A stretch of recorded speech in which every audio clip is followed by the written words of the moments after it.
മത്സ്യത്തൊഴിലാളികളെ കാണാതായ സംഭവത്തിൽ സർക്കാർ ഉത്തരവാദിത്തത്തോടെ പ്രവർത്തിച്ചില്ലെന്ന് LDF കൺവീനർ TP രാമകൃഷ്ണൻ. മന്ത്രിമാർ ജനങ്ങളെ പരിഹസിച്ചു, അവഹേളിച്ചും നടക്കുകയാണെന്നും അദ്ദേഹം കുറ്റപ്പെടുത്തി. മത്സ്യത്തൊഴിലാളി യൂണിയൻ CITU സംഘടിപ്പിച്ച സെക്രട്ടേറിയറ്റ് മാർച്ച് ഉദ്ഘാടനം ചെയ്യുകയായിരുന്നു അദ്ദേഹം.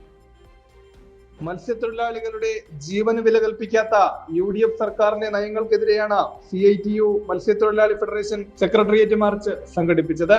മത്സ്യത്തൊഴിലാളികളെ കാണാതായതിൽ സർക്കാർ ഉത്തരവാദിത്വം നിറവേറ്റിയില്ലെന്നും സർക്കാർ സംവിധാനങ്ങൾക്ക് അപ്പുറമാണ് പ്രശ്നമെങ്കിൽ നാവികസേനയെ എന്തുകൊണ്ട് ഉപയോഗപ്പെടുത്തിയില്ല എന്നും മാർച്ച് ഉദ്ഘാടനം ചെയ്ത LDF കൺവീനർ TP രാമകൃഷ്ണൻ ചോദിച്ചു.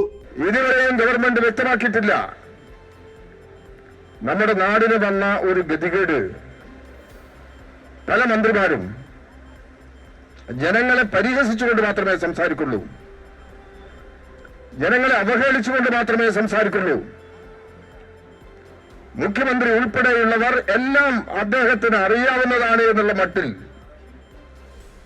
തികഞ്ഞ ധിക്കാരത്തോടു കൂടിയുള്ള സമീപനമാണ് സ്വീകരിച്ചുകൊണ്ടിരിക്കുന്നത്. ദുരിതമനുഭവിച്ചവരെ ചേർത്തുപിടിച്ച ഗവൺമെന്റാണ് കഴിഞ്ഞു പോയതെന്നും ഇന്നുള്ള ഫിഷറീസ് മന്ത്രി ആരെന്ന ദുരിതമനുഭവിക്കുന്ന കുടുംബങ്ങൾ വരെ ചോദിക്കുന്നുവെന്നും സമരത്തെ അഭിവാദ്യം ചെയ്ത മുൻ മന്ത്രി J. മേഴ്സിക്കുട്ടിയമ്മ പറഞ്ഞു.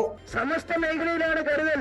അവിടെ അടിയന്തരമായി എത്തുക, രക്ഷാപ്രവർത്തനത്തിലൂടെ തൊഴിലാളികളെ സംരക്ഷിക്കുക, അവരുടെ ഭക്ഷണം കൊടുക്കുക, അവരുടെ ബോട്ട് നഷ്ടപരിഹാരം വന്നാൽ അത് ഉറപ്പാക്കുക. ഇങ്ങനെ സമഗ്രതയിലാണ് ഗവൺമെന്റ് രക്ഷാപ്രവർത്തനം നടത്തിയത്. ഫലമോ 75,000-ലേറെ പേരെയാണ് മത്സ്യത്തൊഴിലാളി രക്ഷപ്പെടുത്തിയത്. ഇതാണ് ഗവൺമെന്റ് കരുതലോടുകൂടി, കമ്മിറ്റ്മെന്റോടുകൂടി പ്രശ്നമുണ്ടാകുമ്പോൾ ഇടപെടുക. ഇത് ഓരോരുത്തർ എന്നെത്തിങ്കാതെ പറയുക, വായിൽ വരുന്നതെല്ലാം വിളിച്ചു പറയുക, തൊഴിലാളികളെ അപമാനിക്കുക. ഇങ്ങനെ ഒരു ഗവൺമെന്റ് ഉണ്ടോ കേരളത്തിൽ? മത്സ്യത്തൊഴിലാളികളോട് ഈ സർക്കാർ കാണിക്കുന്ന നയങ്ങൾക്കെതിരെ വലിയ പ്രതിഷേധമാണ് ഉയർന്നത്. CITU നേതാവ് PP ചിത്തരഞ്ജൻ, മുൻ മന്ത്രി V. Sivankutty, MM Akbar MLA തുടങ്ങിയവർ പങ്കെടുത്തു. കൈരളി ന്യൂസ്, തിരുവനന്തപുരം.